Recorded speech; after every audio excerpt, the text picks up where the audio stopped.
pour notre porte de garage, une enroulable. Donc on verra bien ce que ça va faire. Et par la même occasion, après, je placerai une porte de service juste après. On verra bien ce que ça donne combien de temps et si j'y arrive bien. Voilà. Allez, c'est parti. If you found the one, you should never give her up. I think it's the way life changes when in love, yeah. I surround my soul with the positivity. That's why I don't worry about the things that I don't see, yeah. These days I don't worry about much. I think we should have some more fun.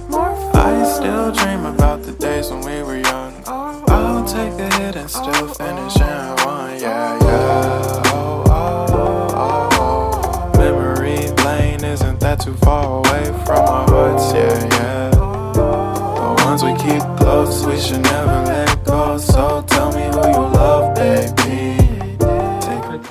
On utilise deux pattes de fixation ici, donc bien faire gaffe à avoir la commande de ce côté avec le câble qui descend, et de l'autre côté en fait on utilise cette patte-ci, et donc j'ai dû mettre ça, et par contre faites gaffe, à l'intérieur il y a un roulement à mettre.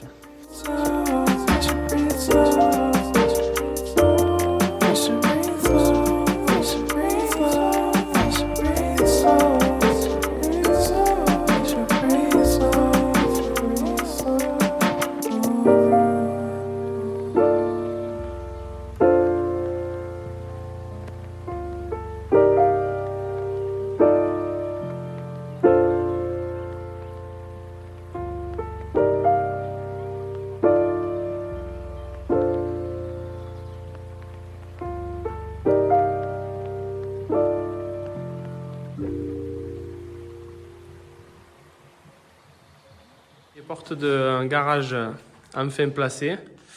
Ça a été galère, hein, notamment pour la configuration de ça. Et il y a pas mal de petits points qui sont pas expliqués sur la notice. Notamment, il y a une erreur sur la notice au niveau des fins de course. Donc, je vous montre. Ici, la fin de course blanche, c'est pour régler le haut.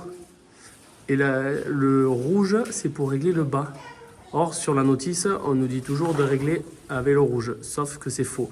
Dans un premier temps, on règle le bas, on fait le réglage en bas avec le rouge, et quand on fait la remontée, on règle avec le blanc, là. Non pas avec l'autre. Voilà. Après, peu importe si c'est en haut ou en bas, c'est bien ça qu'il faut bien faire attention. Voilà. Et pareil pour la configuration, ça a été un peu fastidieux, mais écoutez, ça fonctionne. On a une porte de garage qui s'ouvre et qui se ferme correctement et qui est, ma foi, d'assez bonne qualité. Voilà, ça va assez vite. Vous voyez.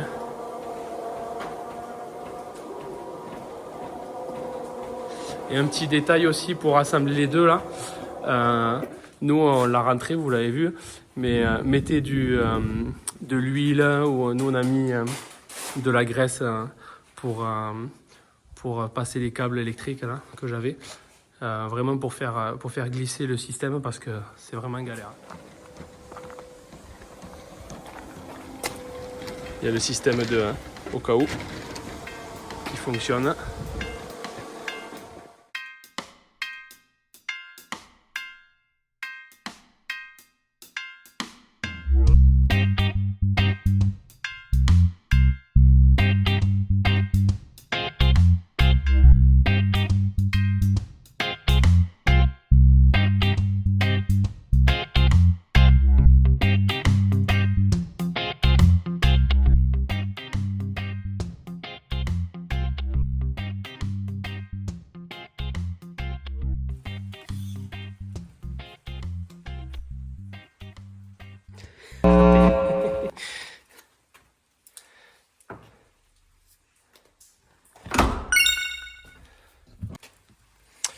Bon, petit bilan de cette porte. Eh ben, écoutez, je suis assez satisfait de la porte. Ça s'est relativement bien posé. Bon, j'avais un petit problème moi, mais sur ma réservation, il m'a fallu un peu découper pour adapter. Mais sinon, après, la porte, ça s'est bien passé. Juste, il faut faire gaffe au réglage. Il faut régler les gâches qui n'étaient pas réglées. On le voit là, j'y ai passé du temps. Celle-là aussi, je l'ai réglée. Bien pensé à tout régler. Et aussi là-haut, j'avais un petit problème. Il m'a fallu limer un petit peu là. Je ne sais pas si ça se voit. Pour que la gâche rentre bien. Mais comme vous voyez sur la vidéo, vraiment ça claque bien, ça ferme bien. Ce que j'ai fait également, j'ai mis 6 pattes de fixation de ce côté. J'en ai mis 2 en haut. Et cas particulier, ici, là j'ai que l'endroit du placo. Donc ce que j'ai fait, je les ai mis en pose comme les autres poses. J'ai fixé directement ici. Voilà. C'est ce qui me permet de voir les deux solutions, avec pâte et sans pâte. Et honnêtement, sans les pâtes, c'est quand même mieux. C'est plus facile. Voilà pour le bilan de cette porte de Leroy Merlin. Je mettrai la référence si vous voulez dans la description. Et pareil, là, le retour après utilisation, là, 2 jours d'utilisation de la porte de garage, ça marche très bien. Voilà, donc je suis en train de faire les saignées là pour faire le raccordement plus ou moins définitif. Mais voilà.